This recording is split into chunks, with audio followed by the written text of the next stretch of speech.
and welcome to our event for the Castle of Horror Anthology, Volume 9, Young Adult.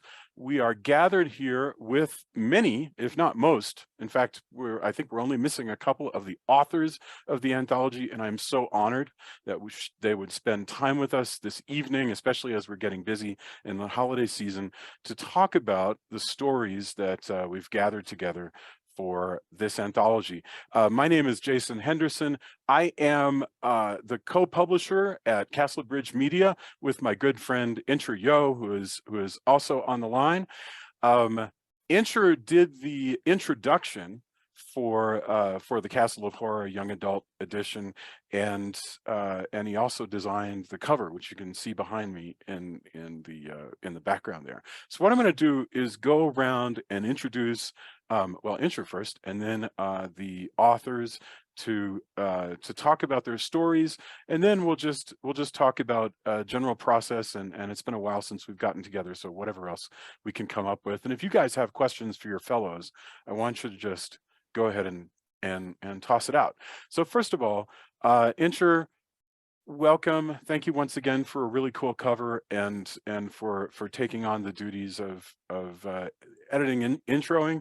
So tell me a little bit about, I want to say that the young adult anthology was maybe your idea. I think that I was like driving around, and I remember you saying, because this is how we do our meetings, is we just drive around and talk to the phone in the car. You said, what about young adult? So why? Well, it's a genre that I really enjoy reading. And I felt like, young adult horror is kind of this category that doesn't get enough play. It's you're either one or the other. And I feel like to shine a spotlight on that is wonderful for us. Being a young adult sucks sometimes. And it's perfect, like I said in my intro. So it's ripe for lots of different stories, lots of different perspectives. And I thought it'd make a great anthology. That's really great. I was just thinking about the fact that it's such a broad concept that, when you think about it, even something like, even Star Wars fits into the tropes of young adult, with Luke being something like 16 or 17, I think he's supposed to be. But Romeo and Juliet is also a young adult story with a lot of murder in it. Okay, let's just start going around the horn. Our first story laid out in the collection, and the stories get ordered a lot based on tone and whether something's funny or not funny, and contemporary or not contemporary, and you try to avoid the same sounding story being side by side, and it's always interesting how they finally work out. So the first story in the collection is something called Namaste by Jennifer Brody, and the way that I think she originally described it, and the way I described it in the run-up, was the most dangerous game with sorority sisters. So Jennifer, can you explain how exactly this story came to be? Yeah, thank you for having me here. And wow, I get to go first. That's so exciting. So Namaste, the original title was actually Namaste Bitches, which is also both the opening and closing lines of the story. And I wrote this when I was in a residency at the Banff Center, if anyone's familiar. It's in northern Calgary in the mountains. And I was there in February in the snow. And I was supposed to be revising this sci-fi novel, which I'm still supposed to be revising for my agent, like many years later. And instead of doing that, I find myself writing this murder women mountain story. And I had the idea when I was at a yoga class, and they were doing, corpse pose and like chanting and all this stuff. And I was like, oh my God, this is it. This is it. What if you got hypnotized? What if it's actually powerful men hunting women in the mountains? Like a nice turn on Most Dangerous Game. So I wrote this a couple years ago, and just always knew it could find a place. And I think it's a story thematically that's only become more relevant. I often pitch it as Most Dangerous Game meets Handmaid's Tale. And it is about a group of freshmen in college. And our main character is not native to New York, didn't grow up with much, but she's trying to fit in. And she was dating this very wealthy trust fund kind of guy. And she caught him cheating with her friend. And she's in that weird, terrible place where you got to break up with the guy, but you also secretly wish you could stay with him and that he'd come begging for you back, and you miss him, but you've blocked your friend, but not him, and you're hoping he'll text. So her girlfriends take her off to this off-the-grid yoga retreat in the mountains to try to get her mind off him. It's like a no phone kind of situation. Everything's forbidden. And of course, when she gets there, a lot of things start to go awry. There's some tone of Get Out was a big influence, I believe, on this Jordan Peele's thing. There's some dark comedy undertones to it. And I don't know, I just love this story. So I really appreciate you guys including it in the What really struck me about it was this concept of class, right? And of class being something where you can come to find that people are disposable, and certainly gender, even though I can only look at that from afar, people's complaints about, I'm not being seen as a whole person. And so in a horror, you can kind of turn that into an allegorical story, where somebody can become literally a target, and that was really cool. That was really cool. Thank you very much. I want to get back to some of those topics when we go around. Alethea Kontis, gosh, I don't know how many collections you've actually. Oh, why been I'm listed so so glad you asked, because my books came in while I was gone. Look how many. They're so pretty. Are those all of the Castle are of Horror that you've written? All the ones I've been in. Yep, except for the young adult one I don't have yet. Oh my goodness! Wow, that is really neat. That is really, really neat. They look so good on the shelf. No, I know. Well, and enter. I know that yours, because again, he designs all of those covers, all of them.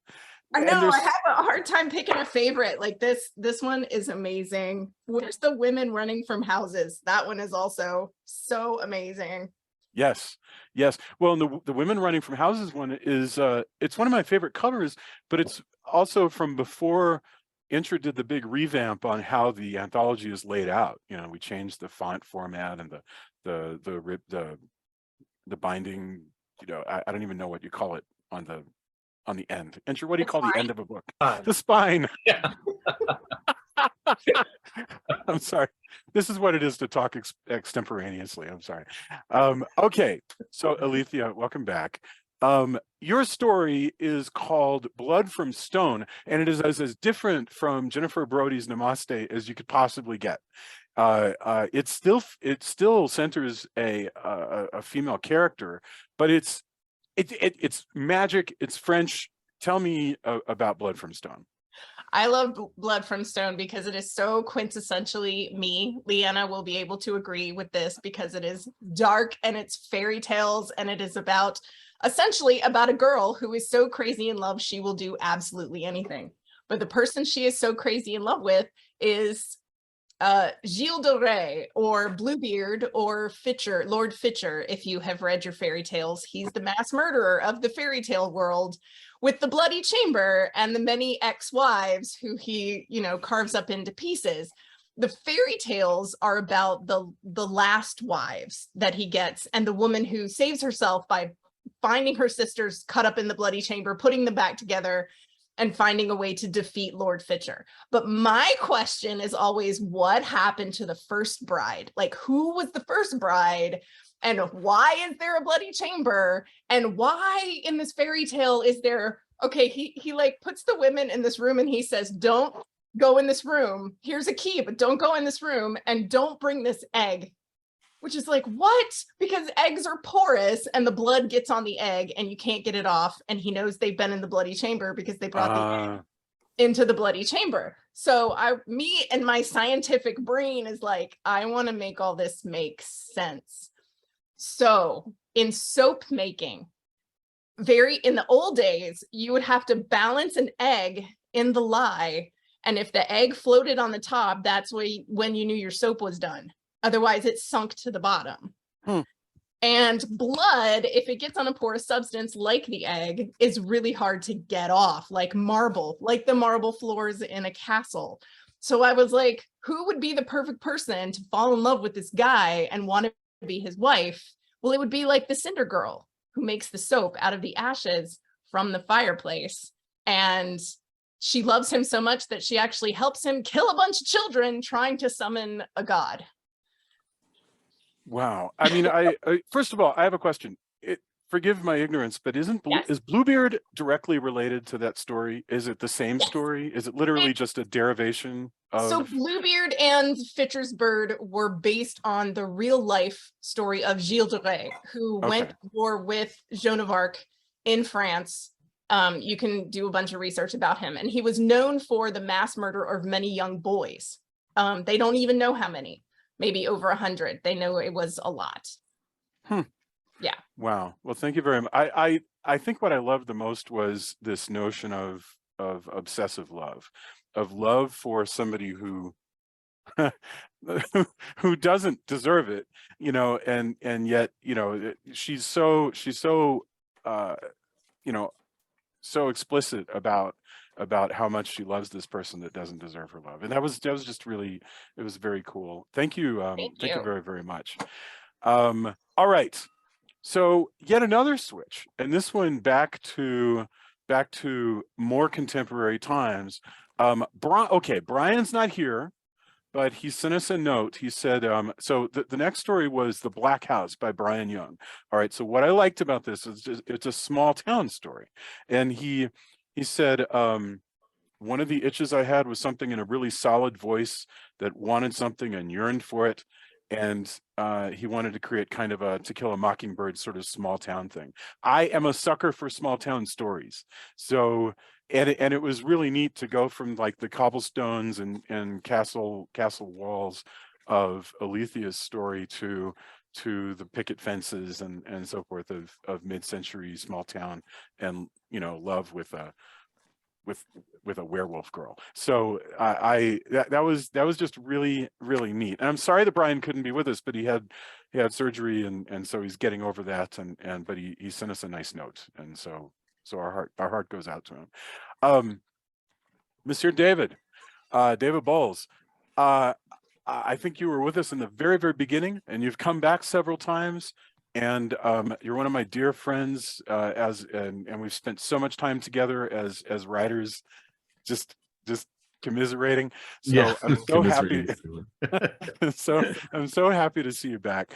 The story you wrote is called Shattered Intaglio, and it is fantasy and magic, and I was completely just astounded by this world that you built, because it's a way bigger world than a story would need. And so talk to me a little bit about Shattered Intaglio. Yeah, so I wrote the story as kind of like after having like built a universe. I wanted to create like a secondary world universe in which to play, and I had ideas for like this kind of like massive, you know, fantasy series that would happen in it.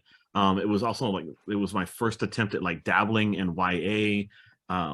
Back before, you know, like now I've got like 30 books for children and teens, and so, you know, this was from a different time, and the story had been like just been sitting around, and, you know, as kind of an experiment, but an experiment that I really, really loved, but that didn't feel YA. It felt a little, it feels like somebody who writes for adults who's trying to write for YA, and I think it works in a way that the marketplace might not like. Which is why it's just been sitting around and waiting for me to dust it off. And with some tweaks, I sent it off to you. But the idea is it takes place in a world that is basically a combination of like Republican Rome and India during like, you know, like again like early Buddhist times, like the Ashokan and Gupta empires. And I wanted to blend those two cultures that I was really fascinated with together. I created a whole, you know, conlang that was kind of like a blend of Sanskrit and Latin. I did like all this, like, you know, created like the religion. I spent, you know, a lot of fruitless time, as sometimes we do, on this, and then just wrote a relatively small story about the son of a senator who is essentially assassinated because he doesn't want this republic, the Republic of Baratu, to go to war, to go invade the Republic of Lencas, which is like an island that is kind of like a blend of like Greece and Turkey and different Arabic nations. and his son, in this world where magic exists, decides to take revenge on the very, very prominent man who has caused his father's death, but he doesn't have the power that's needed. So he enlists the help of a type of like sentient talking ape that are enslaved by this kingdom. They're like golden furred apes that are essentially like taken from Indian mythology, and they have these collars around their necks with strange intaglios that keep them from using their magic. And he enlists the help of this creature and removes its chains essentially, and a bunch of tragic things result. So it's a fun story. Again, it's not your normal YA story. Now I like write YA fantasy and science fiction all the time now, and I would have told the story in a very different way, now, like, decades later after having created this universe. But I still really, really love it as a great, like you said, the world is really rich. The story is like dark and complex. Revenge stories are always fun. Teenagers having way too much power than they than they really ought to have, and things going awry. All that's a lot of fun. And I mean, it ends in a tragic way that it probably wouldn't if I were writing it now. I would try to find a way to have the teenager be, victorious or whatever.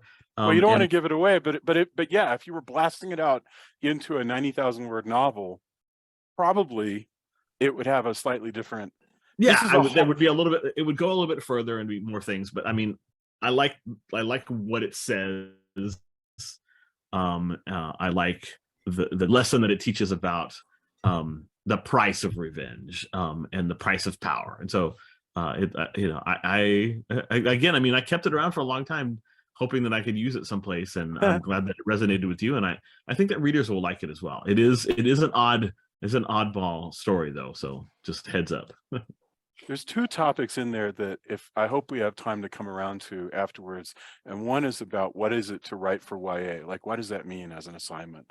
Yeah. And the other is this interesting thing about us as authors, just keeping stories around, like essentially forever, that you just waiting for that, because probably good chance you're writing all the time, and some of the stuff that you write doesn't even sound like you anymore. If Debbie, tell me how to say your last name, by the way.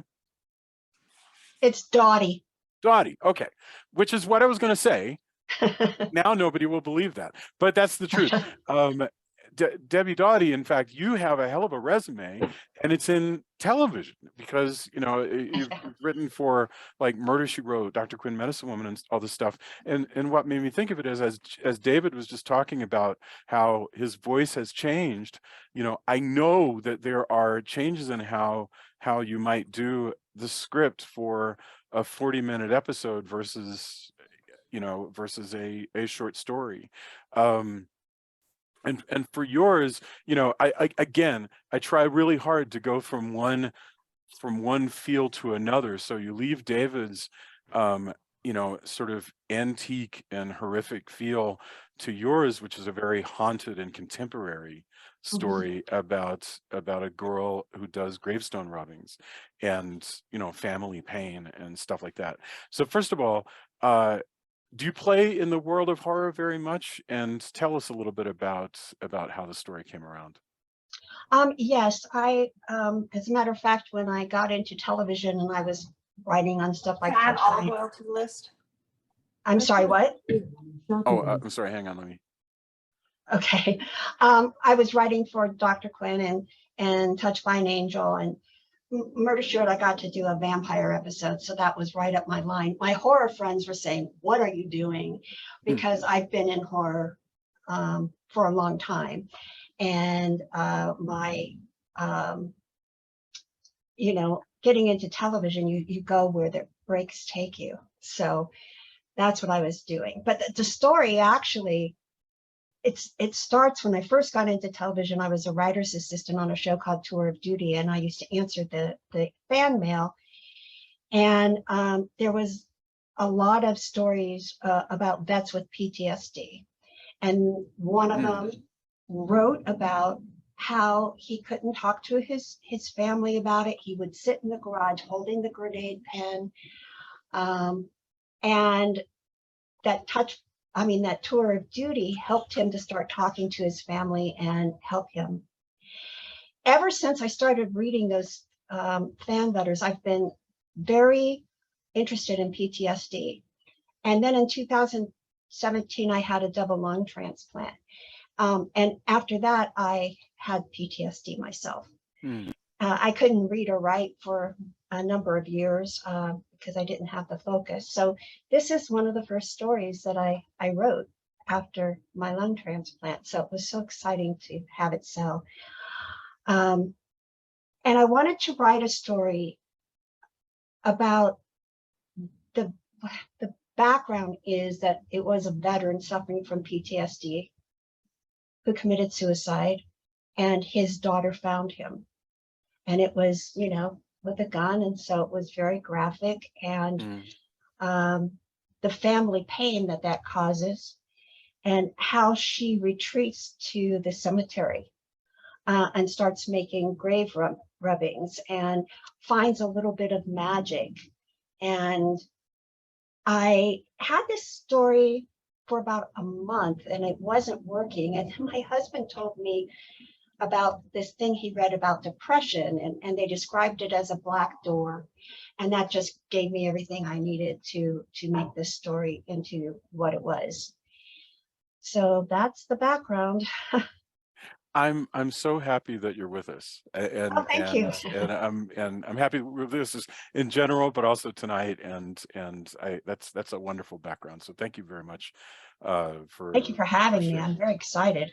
No, excellent, wonderful. This is giving me I want to come back to some of those themes.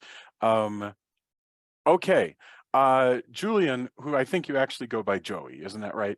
And you could pick either one. People call me both. I'm flattered by both.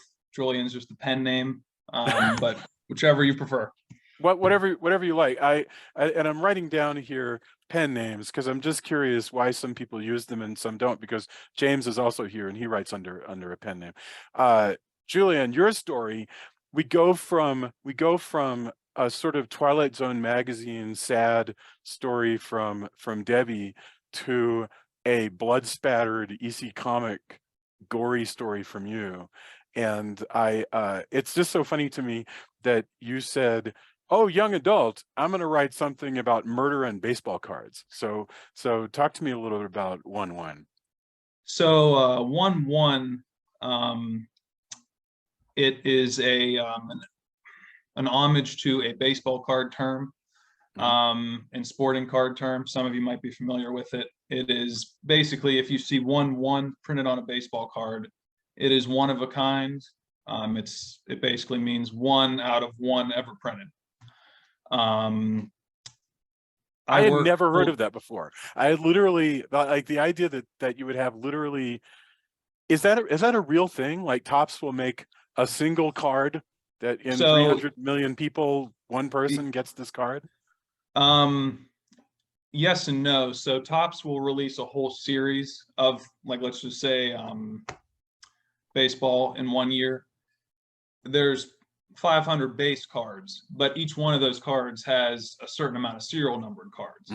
So you could have like 100 out of 500, 107 out of 250. 1-1 is what everyone wants to get. Those are printing plates. A lot of them are autographs, jersey stitches. And they started doing it, I think, in the early 2000s, but it might have been earlier. So it wasn't always a thing, but they just recently started doing it. Very cool. Okay, so anyway, the story, which is an homage to this, is about. So how did you come to this murder story? It kind of came about from 2 different points of origin. The first was, I'm a 90s kid. Some of you might be 90s kids. We grew up with Pokemon, Yu-Gi-Oh, sports cards, and at least in suburbia, it just so happened that your street cred often depended on what level of badass card you had. And I just remember constantly, throwing around the term, oh, I'd kill for that kind of card. I would kill to have that card. And that was like, ooh, that might be a cool way to play this. That's the first area my mind was at when I thought of this. The second is I work for a film company, and all the guys there are obsessed with sports cards. So I was able to pick up a lot of jargon, industry standards. We've went on lunch break to a hobby store that sold cards, and that's kind of where I filled in the blanks for this. It's a pretty short story. It's only about 2,000 words. So I don't know what to say that won't. No. That's perfect, because it's a changing of the taste, and like I say, it would be perfectly at home in Tales from the Crypt. I mean, it really it fits right there with Hal Holbrook, murdering his wife over a box, and whatever. So, okay. Thank you very much. Ammar Habib, we actually have not worked together before. But the story, The Curse of Amritsar, is an Indian location and an Indian locale, and it was all very new to me. So I wondered if you could explain the story, if you're there. I don't. Yeah, absolutely. So first of all, thank you again for having me on this project. I had a lot of fun. So this was actually my first ever horror piece to write. So I had a lot of fun experimenting and finding my voice in this genre. Because in the past, I've written more young adult, some science fiction, some action thrillers, things like that. And so when I found out about this anthology, it was like 2 weeks till deadline to submit. So I had to come up with something pretty quickly. So I based this on kind of my own family's background geographically, just because it's easy to write about. Because my parents are both from South Asia, and two of my grandmas lived in Amritsar before the 1947 partition of India and Pakistan. So I had a lot of connection to this, and actually I'm working on a historical novel set there as well. So I already had a lot of research done. And so I kind of combined that background into a horror haunted house story. And I love tying my stories into like real life events. So the story is set in contemporary times, but I tied it into the 1947, partition riots to kind of give it that grounded feel as well. So I had a lot of fun putting it together. I love this idea of young boys. It's exactly the same kind of story, again, that you would find in any sort of American setting.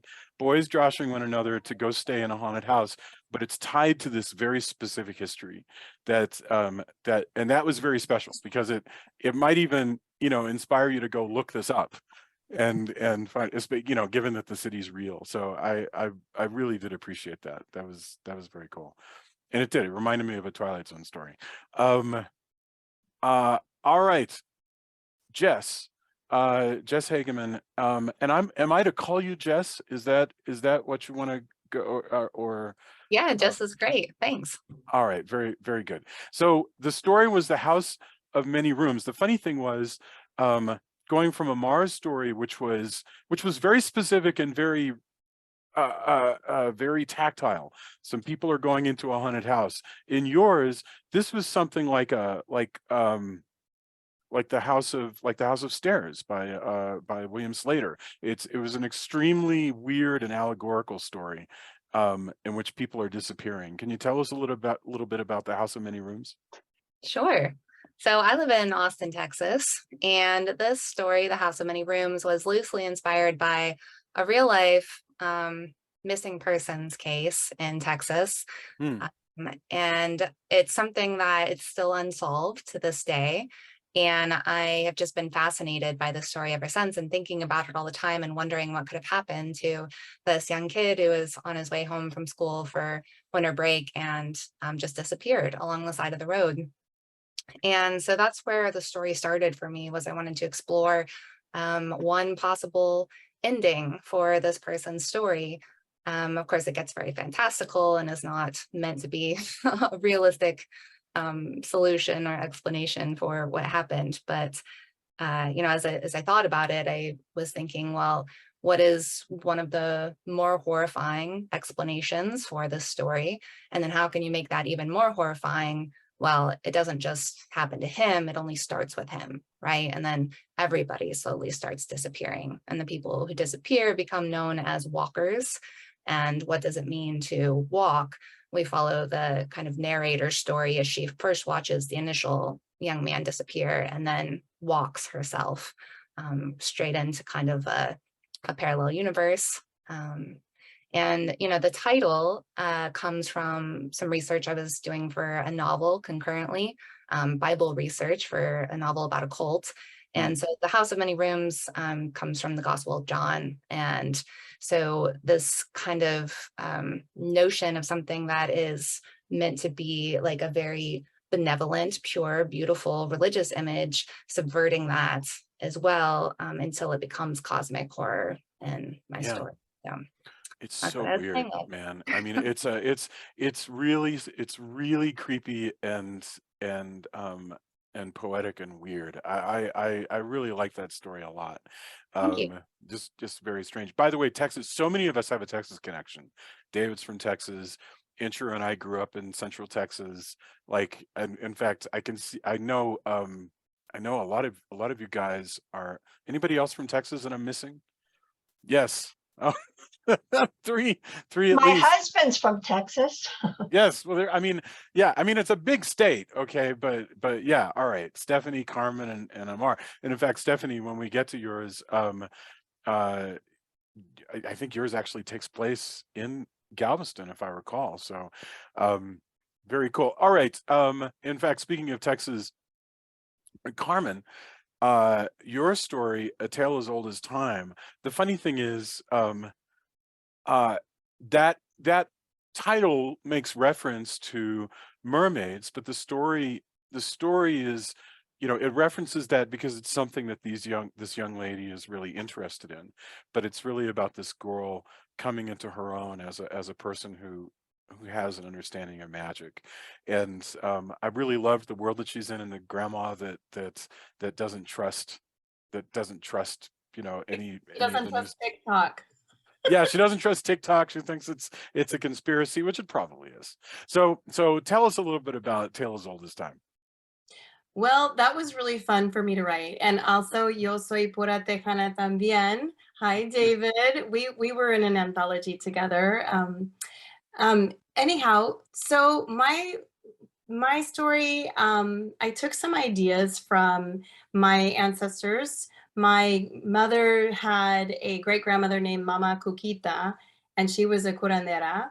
And so I have the grandmother who's named Mama Cuqui, and she is a curandera in the story. And so her granddaughter Perla is in middle school, and she's in this play or this musical singing. It's Beauty and the Beast, and that's one of the songs from Beauty and the Beast. Yeah. And she's kind of an outsider because it's mainly it's not a lot of Hispanics at the school, and she befriends a girl who's Ukrainian, and they're friends because they both kind of don't blend in so well with the school. And she starts to tap into some powers that she has and uses these powers to help her with this bully, right? And and her friend, and you want her to. I mean, you absolutely want this douchebag to get what's coming to him, because he's a jerk. Yes. And, her friend Anya is also, she doesn't speak a lot of English, but she has some history with the Molfarki, which are also like the dark and light magical. They're connected, right, with dark and light magic, and that is in their ancestry as well. So they kind of have more in common than they realize, and everything kind of comes to an end. Like it culminates with her tapping into this part of herself to kind of defend herself against this bully, but it also has a Carrie-like-esque feel at the end. Yes. So, yeah.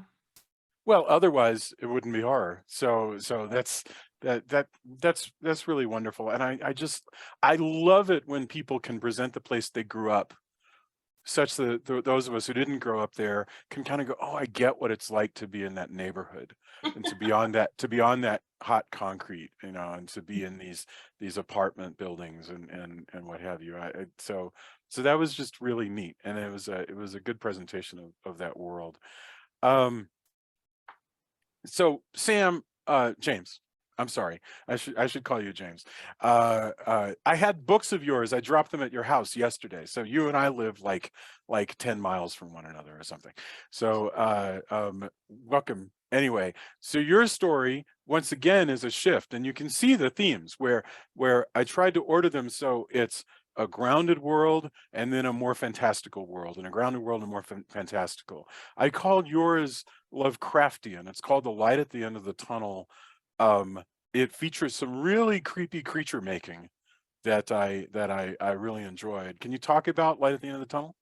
Well, it definitely was supposed to be Lovecraftian. It was, I'll be honest, it was a trunk story, but I had to modify it for this anthology, right? Sometimes, you know, a trunk story being a story that you just keep around for years, right? Yes, like David with his, yes. Yes. So absolutely. You know, writers have this interesting thing that happens when they get together at bars. They come up with these really weird ideas that they all decide to write stories about and then can't publish, especially if they're going to do an anthology on them and the person who's going to do the anthology doesn't, right? Way back when, and this will give you an idea how long it's been a trunk story. Anybody remember what sparkling vampires are? Oh yeah, of course. It's only been about 20 years since Twilight came out, so you know. But a lot of people really made fun of it, right? Because vampires aren't supposed to sparkle; they're supposed to be scary. And one of the ideas that was bounced around was sparkling Lovecraftian horror, right? I think it was actually sparkling Cthulhu. Is what I think it was. I love that. So I had written this story with that in mind, sparkly Cthulhu, right? So that made this story easily fall into the YA category, because it was already supposed to be like, wow, is Cthulhu really supposed to be friendly? Although Cthulhu's not in the story, though. I don't want to get anybody's hopes up with that. But I did go with, you know, with the elder gods, and it was very easy to tweak the end a little bit to bring it back around to being actual horror instead of just making fun of the horror part. But yes, I definitely tried to go for the Lovecraftian horror feel, and I really loved the contrast there. One of my characters in there is I don't know, I don't want to call it called Gralf, and I don't want to say Gralf is fuzzy, because it's not really fur and hair, right? Because Gralf is kind of like a little mini cute eldritch horror. Yes. But I had so much fun trying to like walk the line between having something that's supposed to be an eldritch horror and then having it actually be cute and cuddly and snuggly and licking the girl's face happy, you know. So so that's where that came from, and that's why I enjoyed doing it so much. I laugh and grimace at the same time, because yes, it is a cute little eldritch horror, and you're afraid that it's going to bite her face off, but it doesn't at that moment. So yeah, that was really neat. It's a neat piece.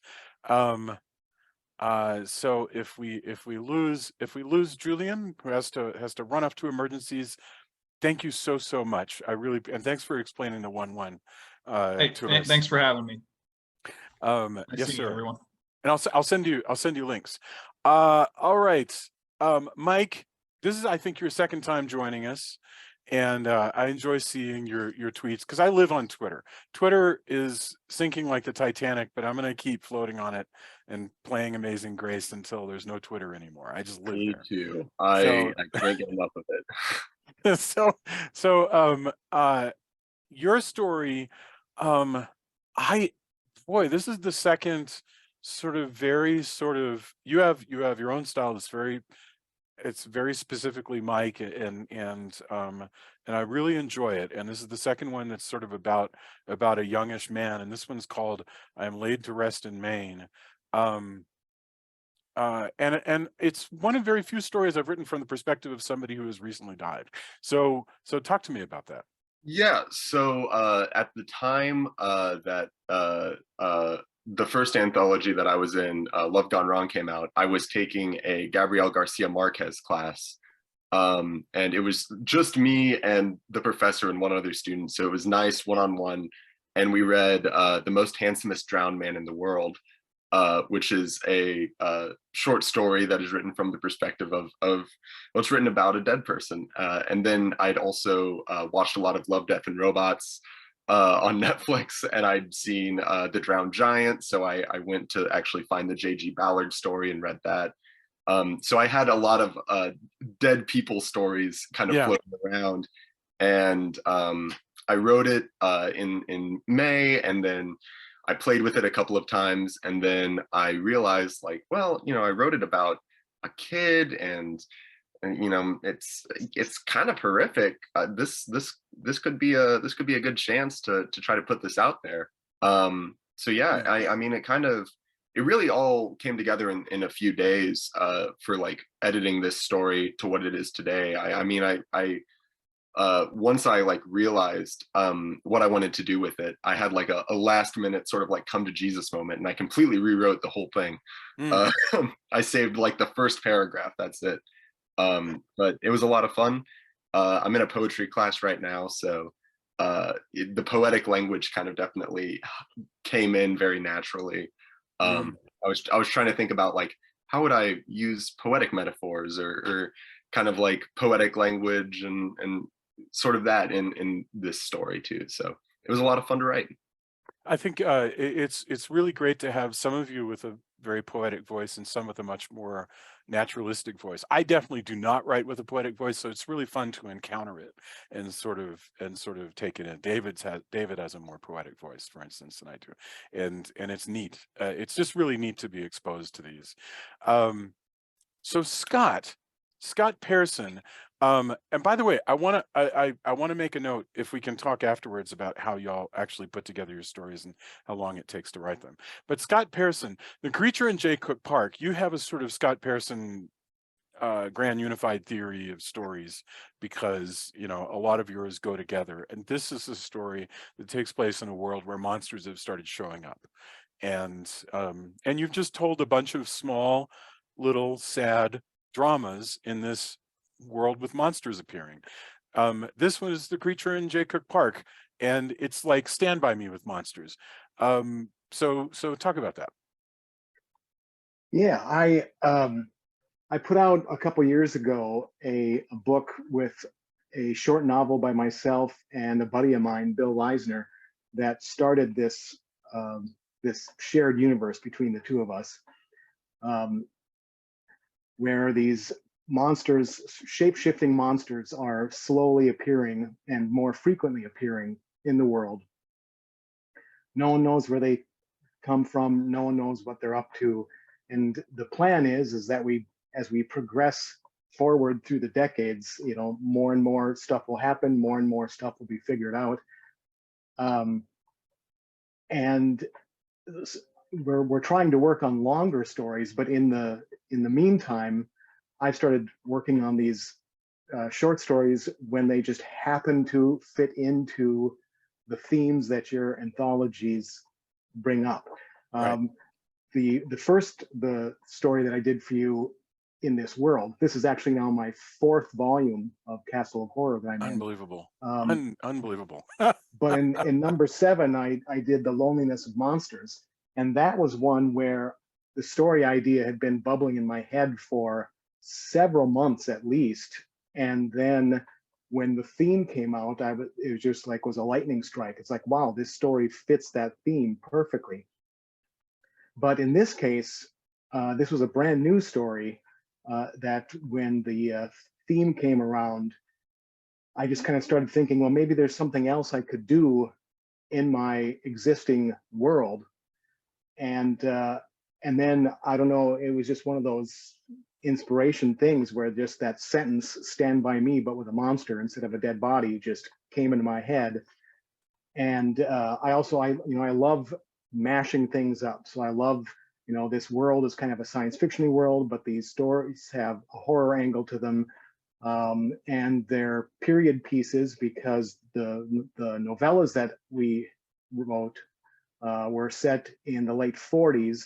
And now in these short stories, I'm setting them in the mid 50s. So there's a, you know, a little bit more is going on with the monsters. It's getting reported on in the media now because there's so many things happening. The authorities can't keep them all covered up. And the previous story had been had a lot more creepiness and darkness to it. And so that's what inspired me this time, that I wanted it to be lighter and more fun, even though there's still, you know, scary and horrific elements to it. And so you have the fun of, if you put a group of young boys together, you're going to have, you know, the teasing and you know, stuff that goes on that keeps a little bit lighter, even though it's happening within this darker moment. Because I really liked the idea that in the theme, you said that you wanted, you know, that these teenage characters should have teenage problems. Yeah. And so that inspired me to have this angle to it, where it's these three best friends, but two of them have had a falling out over a girl, which just seems, you know, the classic high school boy thing. And then they go on this adventure. And I had a lot of fun writing it. It was a great challenge because I was really swamped with work at the time. And this was a fast turnaround kind of thing from when the call went out for them. And yeah, sometimes that happens. Yeah. Yeah. And I had like the first page of the story, I wrote over and over and over and over and over. I could not find my way into the story. I couldn't find where to start the story. Couldn't find, you know, is it going to be in first person and third person? I was just all over the place, almost wondering if I was going to make it. And then I finally found the way into the story. But then, yeah, I was up until 2 a.m. finishing it and sending it into you as soon as it was like hot off the presses. It's like, finish the final word, send it in. It reminds me of John Malkovich's comment that it's not an overnight process unless you actually stay up all night doing it. Yeah. and then, you know, a big thank you to you for indulging my complete confusion of about what to actually title it, which went back and forth and back and forth and back and forth. Oh, I love that. I seem to have, I would say that if there were a diagram of conversations I have with authors, I think full 40% of it is titles. Is just like what are we calling this? First I called it the Jay Cooke Park Monster, and then I realized that my previous story was called The Loneliness of Monsters. And it's like, well, I don't want two titles with monster in the title and also the last word. It needed to be something else. And then I just obsessively spiraled out of control trying to come up with a different title. And you could decide something else different tomorrow. I mean, I actually think you could use the same word, but you're kind of stuck then from then on. Everything's going to have to include the word, so that it creates a flow. We'll come back to that on titles, hopefully. All right, thank you very much, Stephanie. Penumbra. Penumbra features a hurricane in the place of my favorite hurricane, Galveston. There's a hurricane museum. There was, you know, one of the most devastating hurricanes in the history of the United States took place there, but that's not the hurricane you're writing about. And it's not even really the focus of the story. So explain to us, Penumbra. Okay. So I was doing a lot of, last year, I was doing a lot of research about ghost stories. I knew that I wanted to write a Texas ghost story. So there's a lot of material to work with. So I was just going through some books and getting inspired, and I kept coming back, you know, because especially for those of us here on the coast, you know, in Texas, like hurricanes happen, right? They're devastating. So that's something that even living in North Carolina, I experienced hurricanes there, and then, you know, here in Texas, hurricanes. So I just kept coming back to a storm, and that's just horrifying, right? Everything that comes with that. So I was reading up about the Great Storm of 1900s, and this story initially, I believe the title for it was The Great Storm, or The Great Flood.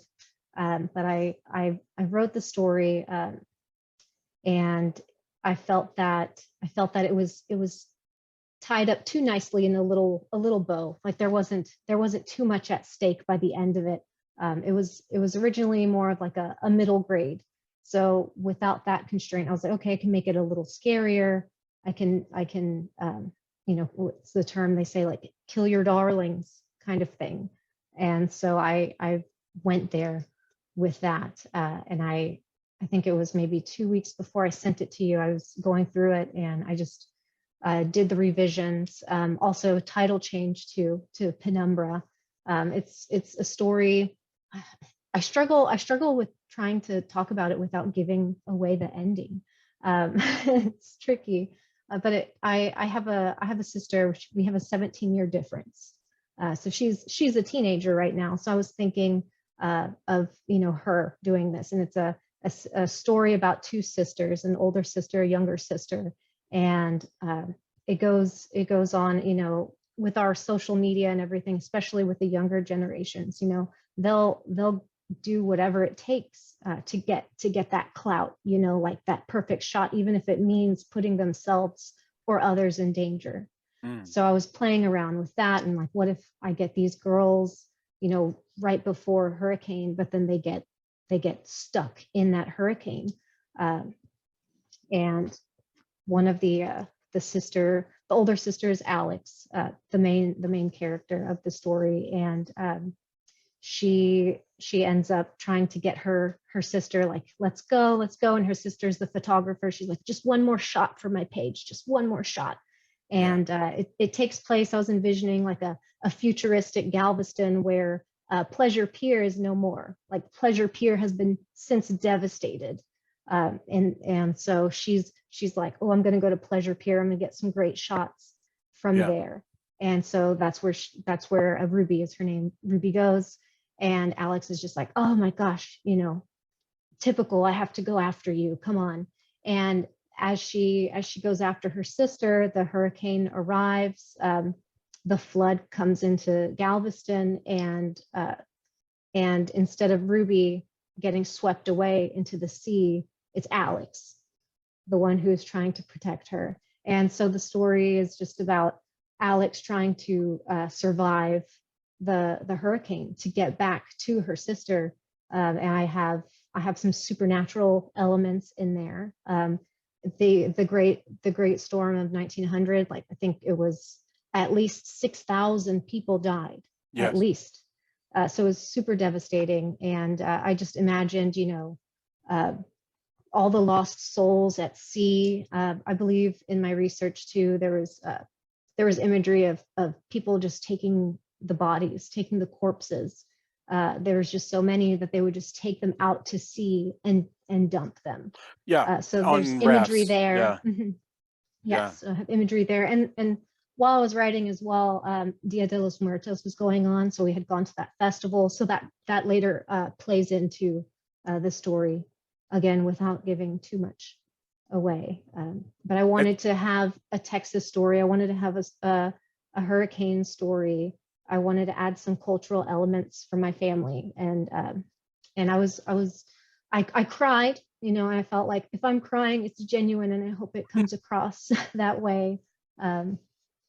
And yeah, so that's my story. I feel like it's a lot stronger with the edits that I made, and the title change to Penumbra, kind of that state of like partial shadow, kind of the in between. It's a lovely story, both for the supernatural element, but also just for the actual physicality of Galveston. So you can really picture, if you've been on that seawall, you can picture all the buildings there being inundated, and it's really cool. I think it's very effective. Leanna, you were just here again, we said 2 months ago, you were here for an event at your sister's fantastic bar, and with the book that you've got in your hands, Ghosts of the Forbidden, which is the first story in the Glazier's Gap haunted romance series, and which you just did a wonderful job with. And you return to the weird, spooky town of Glazier's Gap in your story, which is I've lost the title of the story. It's actually not in the silhouette again is what it is silhouette called. again. How The strange! silhouette again. It's not written right here. I'm so sorry. Because it's ghostly, you know. Yes, it actually disappeared right before my does. eyes. It does. And when you're talking live is actually when things disappear from your teleprompter. So yes, okay. So Ghost of the Forbidden takes place now. Silhouette again takes us back to the teenage years of the 1990s. 1990s. Yes, my Yeah. teenage years. Yes, exactly. So I have this whole backstory, as we know. So Glazier's Gap is a Castlebridge Media creation that we all work together to create this spooky town in this small town, Colorado, Twilight Zone sort of town. And this has a lot of, you know, Dark Shadows vibes and lots of, it's a gothic romance, and lots of characters are grappling with past lives that they don't know that they have. And in Ghost of the Forbidden, I'm dealing with Lillian, a main character who's coming into Glazier's Gap, Colorado as an outsider. When I wanted to continue diving into what is this town about and who are the main characters that the series would follow as we would go forward with other books in this series, the next book I would want to write would be focusing on this woman, Rosalind, who, as you know, a woman in her mid-30s is coming back to Glazier's Gap after living a life away in a big city, and she's coming back into town. So what was it like for her as a child in this town? So it's really sort of Roz's backstory. So I have all this in my head anyway, and I didn't know how much was going to make it onto the page whenever we get a chance to do book 2 of this. So I thought, well, here's a lot of Roz's backstory, because I already know this, that she is uneasy coming back to a small town that she had a lot of complicated feelings about. Now, I grew up in a small town in the middle of nowhere, Ohio. And so I understand what it is like to live in a small town, knowing that you are probably going to leave at some point, but you just don't know how you feel. You don't know how to get out. You don't know how you feel about your place in the world there. And you're also dealing with depression, which is something that's very real and something I've dealt with and something I make very real on the page for Roz. And she channels a lot of that depression into her music. She's a rocker. She's got a band called Silver Death, because it's an old silver mining town, right? So come on, it's basically like if Tori Amos was like met Nirvana is kind of my vibe for Silver Death. I really kind of want to make this band now. I really kind of love this concept.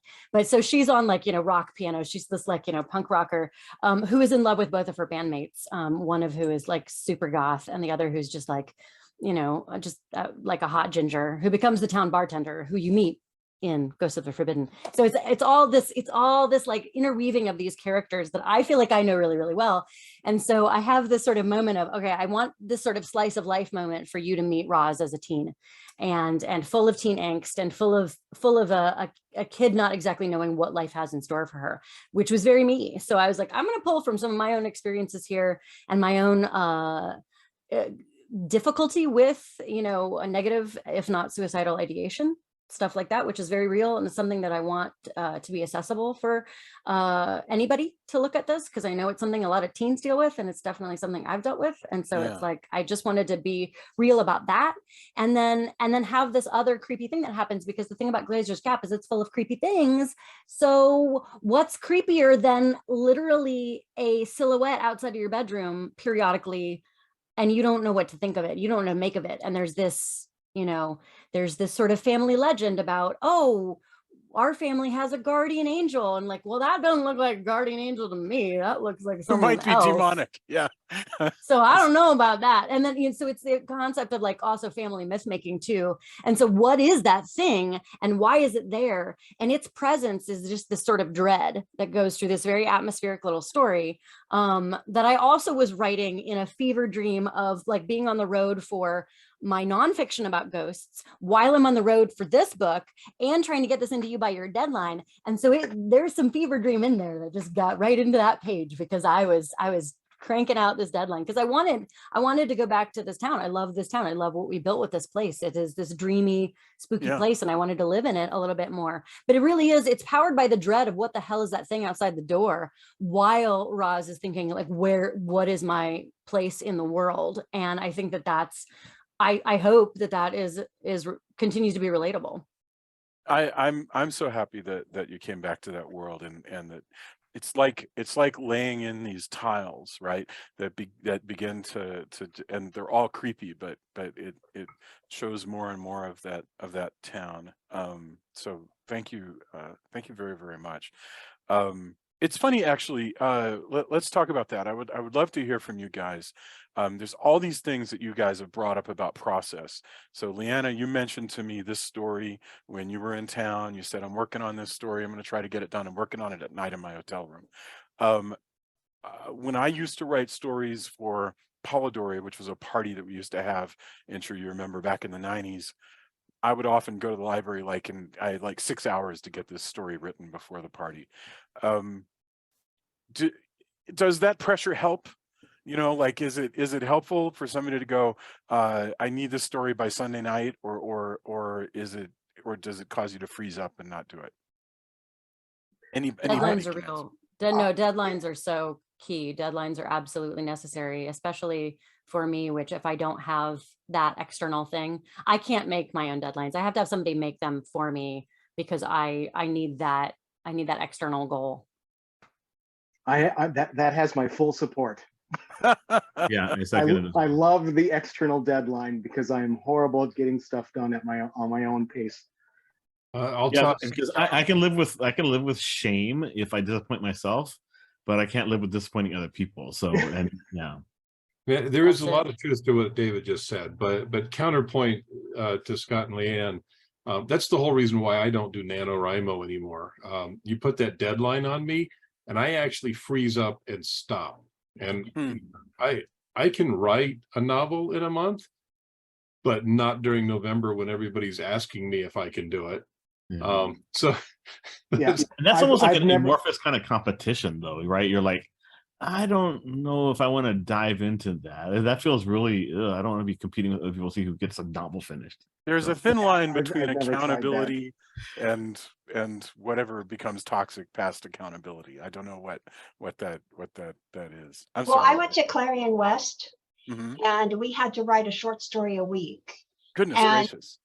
For me, that was like, I don't know if I'm going to be able to do this. And I was able to do this. So having that deadline, now, of course, it was just rough drafts. You know, we got notes and all that kind of stuff, but you couldn't go back and revise it. You had to go on to the next story because you were also, you were also reviewing everybody else's story. So that's 17 other stories every week that you were reading and critiquing. And then you had the lectures from whoever was teaching that week.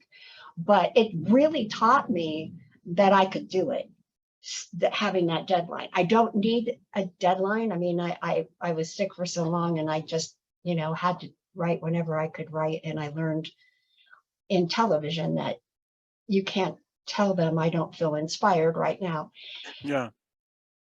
Or to write on demand.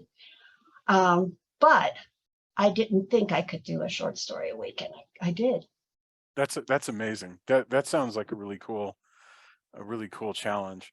I actually like to go on writing retreats. I've never really been on a big organized retreat, but I often will go away for 3 or 4 nights just by myself somewhere and try to break the days up into 3 writing sessions a day to try to get as much done over the course of that 3 or 4 days as I can.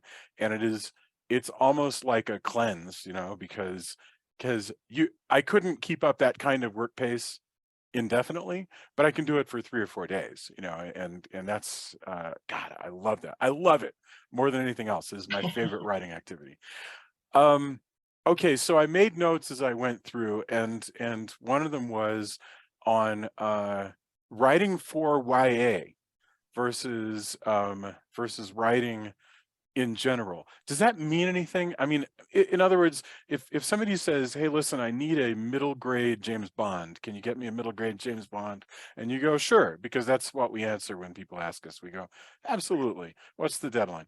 But I mean, would you actually write differently than you would write an adult? I mean, does middle grade or YA mean anything, or are they just marketing words? I mean, I can take that. I write Please. a lot of middle grade and YA. My 13th Continuum trilogy is a sci-fi YA series, which is set up at Sony for television right now. And then I also write the popular Disney Chills series for Disney with Disney villains haunting kids. Disney pays me to scare children, which is pretty much the awesomest thing. Every book has a dark and terrible ending. Nothing good happens to any of the kids in the books. My Maleficent book was out this year. She's my favorite villain. I also write some Vader stuff for Star Wars, which is also a middle grade category technically. And I have another thing coming out, and I do some adult content as well. So the way I don't like to write down to kids. I don't write down to them at all. The thing that I try to do is really write about things that are important to them, things that they relate to with that perspective of the age range. So, but at the same time, you can't write down to them or be too on the nose. So I try to meet them where they live. As far as the scares go, Disney lets me go really dark. When I wrote the first book with Ursula, Part of Your Nightmare, I was like, I'm just going to write these scares as if I would for an adult. And again, this is fantasy violence. This isn't, like Friday the 13th or something. It's, it's Ursula. It's, Little Mermaid tonally in some ways, but Ursula is fabulous. But anyway, so I just wrote them pretty dark and creepy, and the endings equally dark and terrible. And they never pulled back any scares, because I was like, it's harder to make something scary that isn't scary. I know this because I worked on like the Texas Chainsaw Massacre remakes, Freddy vs. Jason at New Line.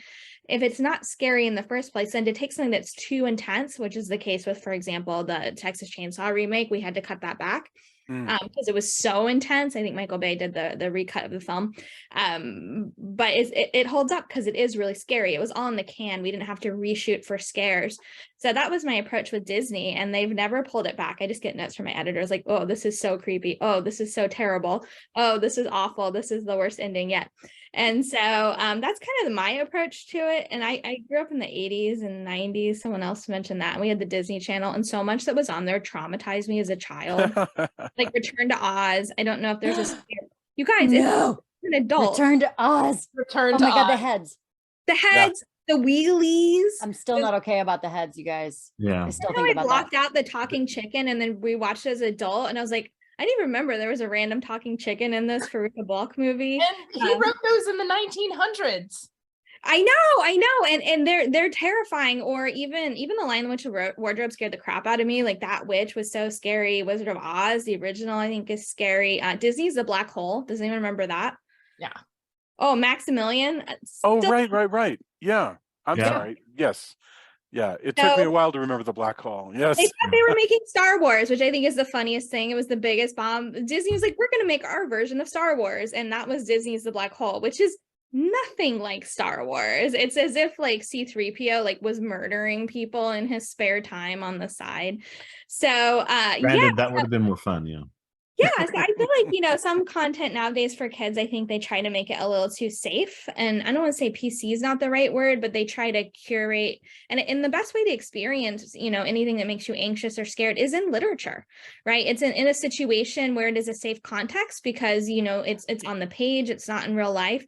And it helps kids learn how to deal with things that will come up, because as we know, it's like, Hemingway, the world breaks everyone. Some of us are strong at the broken places. Like we have to learn, that, life is emotionally abusive, like Taylor Swift just said on her new record. And so, sorry, I love Taylor. And yeah, so I think literature is the best way for kids to deal with things, even if it is a creepy sea witch or the mistress of all evil or all the things that we're writing about in these stories. That's the best context for them to learn and grow and see characters work through problems, and they can see that they can do the same. So I'm very passionate about writing for younger readers, and it's particularly, I think, horror and spooky is fabulous for these age ranges. I mean, you guys remember I was obsessed with Christopher Pike and Goosebumps. I couldn't get enough as a kid. I love spooky. And I think that's part of also why like the Disney villains, you know, like Serena Valentino series has a huge following. I love Serena. She's so fabulous. But the villains have such a following, right? Just on their own, stand alone from the films. And I know this now because I've been writing them. There's a passionate fan base that doesn't even care princesses. Oh, Flowers in the Attic. Oh, that traumatized me because I also like have brothers and stuff. And I was like, what is going on in this attic? This is very upsetting on 100 different levels. But yeah, was that like for kids or something? Stephen King is the other one, obsessed, and Rice. So anyways, that's my little spiel on it. I don't like to write down, but I do like to make sure that I'm tackling issues from a perspective of something they would care about and through characters that are kind of ciphers for them. So that's my little There's spiel. that concept in TV tropes and otherwise called adult problems, which is in theory the stuff that kids will be bored by. Like, in other words, if I'm writing for y'all, then the whole question of I just got laid off and I don't know if I'll be able to pay the mortgage next month, that is an adult problem, you know, and I might put it into a horror story aimed at adults, but a 12-year-old will be a little bit less moved by that. You know, yeah, when you do that, you have to filter it. Like someone put a quote from my second start of the Fright Captain Hook book, which is about a boy who doesn't want to grow up. And it's something about how, you know, his parents are struggling with a lot of this stuff, but, you know, they lie to him and they don't tell him the truth because they don't want him to worry. And his thing is more like parents lie. They lie all the time. I can't trust them. Like they're not honest. They're little lies, white lies, you know. Yeah. But there's this filter. And so kids care about it in the way that it affects them. So there's the version, right, of parents often not telling the truth. Yeah. Not in a nefarious way, in a protective way, but you know, kids are smart. You guys know they see through this stuff, right?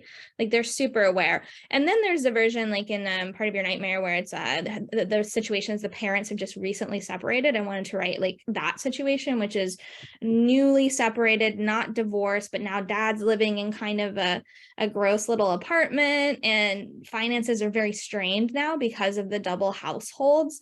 And so I write about it in the way that affects the kids, which is now they're going to dad's on the weekend and the apartment is a little weird and smelly and not what they're used to. And mom is very stressed and always in the office. And so the filter is exactly what you said. If we wrote about it in a way like what you pitched, that would be boring, but in a way that see kids deal with these things right now in real life. Our divorce rate's over 50%, for example, right? Yeah. And so then they'll relate to that and understand. So it's like you have to like have that great filter on. It's funny how as you get older, you know, like I watched Amityville Horror when I was a kid and it was scary, but as an adult, but as an adult, when he can't find the $500 he has to pay the caterer, that's scary. I mean, that and so there are parts of it, you come back to something and you go, this is hitting me in a different way from when Well, you know, the was, movie that hits me the most that way is E.T. I think E.T. Spielberg's greatest film, actually, and Spielberg is so famous for the kids' perspective whenever he did something, even just producing like Goonies or anything like that. And so E.T. as a kid, right, it was all about E.T. and the alien and the whole link with the kid freaked me out when they both start to die. Watch it as an adult, you want to know what it's really about? It's about a single mom who dad ran off with a floozy to Mexico. The kids are unsupervised, they're cussing, and they're getting into trouble in their own backyard. And she is so stretched thin, she doesn't even notice an alien living in her house. And it's that scene with Drew Barrymore where she's just trying to tell you, mom, there's an alien, and she's rustling around the kitchen and just trying to put stuff away. You guys know the scene I'm talking about. Is so well choreographed. And as an adult watching it, I'm like, oh, that's what this is really about, right? It's about being a single mom so stretched thin you don't notice the alien in your house. That is really wonderful. Yeah. Thank Anyway. you very much. Yeah. Peer group is really important too. Like one of the things, you know, I write for adults and I write for teens, and you have to make sure that you don't just have like one token teenager in a group full of adults, even though I was actually that teenager in a group of adults because I really liked hanging out with my teachers. But you need a peer group of other teens so that you are kind of in a teen space when you're writing for YA. You can have adults who factor in, but you really do have like you know, the protagonist has to be in the demographic that you're writing for. I second that big time. As a 20-year-old, it does make it a lot like, I don't know, it's a very different time to be trying to like write this kind of stuff. You get the, like, a lot of my stories about like the kid's relationship with his dad, because that's just such a natural thing to grow from when you're like in that age range where you're like finally free on your own, you're able to think about that kind of stuff. It's a lot of fun.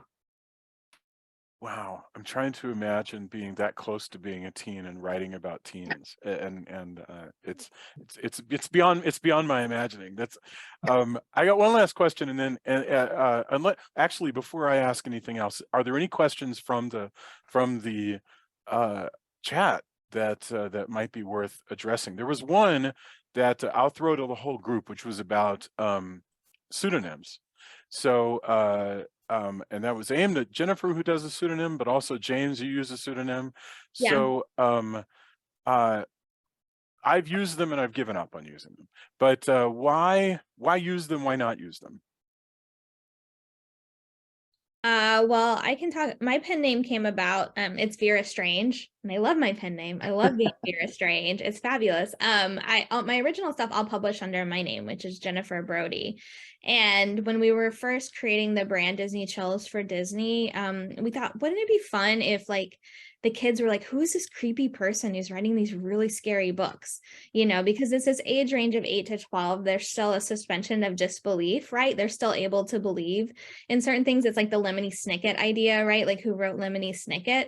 So it would be nice to have a filter and kind of play into the persona of like, I just enjoy giving you nightmares, you know, like, so that was the whole idea behind Vera Strange originally. And it's a name I've now used. I used it on my Darth Vader story, Blood Moon Uprising. I'm using it on another secret Disney project that comes out next year, which is another big film universe of theirs.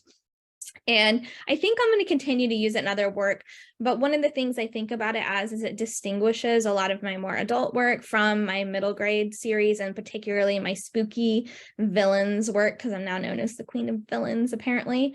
So that was sort of the idea, but it's kind of nice, you know, because Stephen King does this, right? To have two different options for how to position something. And also, if you do have a lot of work and are kind of prolific, which was Stephen King's issue, it gives you another option to put some more like things out and play around. But that's sort of how it evolved. And I kind of like having the distance a little bit, especially because the Disney stuff has a really big fandom tagged onto it. Gives me a little bit of personal distance from the work. And, you know, Star Wars has a pretty dedicated fan base as well. But that was mine. I'm curious to know why other people use them or what they chose. Some authors I know do it because they're like, I write YA, just normal publishing, and then I self-publish romance, and I want to distinguish the two. But I'm curious for other people. I'm kind of the opinion that using a pen name sucks. There's some serious problems with it, especially when you go to cash a check that was written in the pen name before you set up a business account that can take it. But even harder is to check into the hotel room under a pen name when you don't have an ID with that pen name, right? But there comes a point in your career when you've hit enough milestones that maybe you can't dump the pen name anymore, which is why I've still got the pen name and still use it. But the reason why I took it had to do with the reason why so many other people do it. It would have interfered with the career. There were career issues that I had to take into account, and it's like, well, I can't do that. I can't do this stuff under my real name. I can't have this come back to me like that. When I lived in DC, I was part of many writers groups where most people used a pen name because they all worked for 3-letter agencies and couldn't use their real name. Totally makes sense. Yeah, my best friend from high school, I won't say her real name, but she writes under Robin Talley, and she writes queer YA, and she's published probably upwards of 10 books and just announced a new one, Carnegie Medal nominated, really cool stuff. But she started out with a pen name. I think it had to do with her normal day job and just keeping the queer YA that she writes separate. And remember, this was a time, you know, things have changed very quickly, but when she started doing this, it was a little more, and we're from the South, we're from like Virginia, it was a little more controversial. They've changed, but not that much. If you were in Tallahassee today and you were an 8th grade teacher and you were also publishing queer fiction, I would recommend a pen name. Yeah, they're banning books as well. Yeah, we grew up in Roanoke, Virginia, so yeah. I'll say it's also like in politics, which is something that I've worked in since I was in high school. It's very much like a consideration of, you know, if you write something and you're working on a campaign and the campaign doesn't like what you write, you could get the campaign in trouble. You could get people in trouble. So I am still early enough that I've not really thought about a pen name. Maybe for like my Walmart Western romances, when I start writing those. But I always wanted to read a Walmart Western romance. I wrote television under Debbie Smith, so I wanted to differentiate in my because Debbie Smith, that was my name. I mean, if you try to look me up on IMDb under Debbie Smith, you have to go through a whole list of Debbie Smith. Oh, But interesting. so Yeah. I decided to do D. Len Smith, and I've done most of my publishing under D. Len Smith. Also wrote audio dramas under D. Len Smith. But when you go to conventions, people call you Lynn. And I don't want to be called Lynn. And I thought about this just recently, long and hard, and this is the first story, The Black Door. I'm using my married name, Deborah Daughetee, because I feel like I'm not D. Len Smith anymore after the lung transplant and the things that I've gone through right now. I feel like I'm a totally different person. How And interesting. so that's what I decided to do, was change to Deborah Daughetee, even though I have a history in horror writing under D. Len Smith. But by the way, Leanna, I know that you're a huge Dark Shadows fan, and D. Len Smith is the writer of a number of the Big Finish Dark Shadows audios. Yeah, So I thought so. So I'm very excited. that is You very did? excited. I'm very excited. about Oh, that. thank I'm you. a huge I Dark Shadows fan. So you're love- like, I'm fangirling over you right now. I actually worked for Dan Curtis, who was the creator of Dark Shadows. Oh yeah, That's how I got the opportunity to actually write those. So it That's was so very, cool. very exciting. Well, like I'm just so you know, like a lot of your work is direct inspiration for this book. So just Which I have to FYI, so- get, because what you just said, it was Dark Shadows X. It's like, okay, very I gotta much, buy the very book. much. in some ways, it's Dark Shadows with the serial numbers filed off and then It, stuck. yeah, basically, in- yeah. No, I asked in Jason. I said, Colorado. "How Dark Shadows can I make this?" And he was like, "As much as you want legally. That's not Dark Shadows." So yeah. I've actually been considering the same thing, because I have worked Do with it. Laura Parker on her books, Yeah. Mhm. you know, and so yeah, I've been actually thinking of doing my own version of non-Dark Shadows. Please do Laura's it. written for us, by the way. We I actually know. we did a story with her. She is so neat. She's the one who kept pushing me to you guys. Oh, I love this that's so much. wonderful. So I'm please, so please happy to write hear it that. so I can read it, Deborah. Thanks. Okay. And let's see. Go ahead, please. I have a funny name story about my name, because I write under all three names, because I was debating about what to do when I first got my first publication contract. And I went to see this particularly powerful psychic who, like, I literally walked in, I sat down, and she knew nothing about me. I actually didn't even give my name. And the question on my heart that I wanted to ask her was like, what do I sign my contract as? Like, how am I going to go out into publishing? What am I going to do? And I sit down, and this lady looks at me and she goes, use all three names, use all three of your names. And I was like, okay, the spirits have spoken. So that's why I still write under all three names. That's really great. It would have been better if she were world. chomping a cigar. Use all three names. And I love that. It was really amazing. great. It was unmistakable. And so because I write with the spirit world, like all of my books have ghosts in them, like I'm not going to make my audience mad. Right. That's really cool. Is there anything that we would like to touch on? Because I know I've kept you guys over time. I've kept you guys over time by, depending on who's talking, either a half an hour or even more, because I think I put 45 minutes on the so I apologize, but I'm so thankful that you've been here to talk about all of this. But I hope I get a chance to talk to you guys again. Castlebridge Media is our website.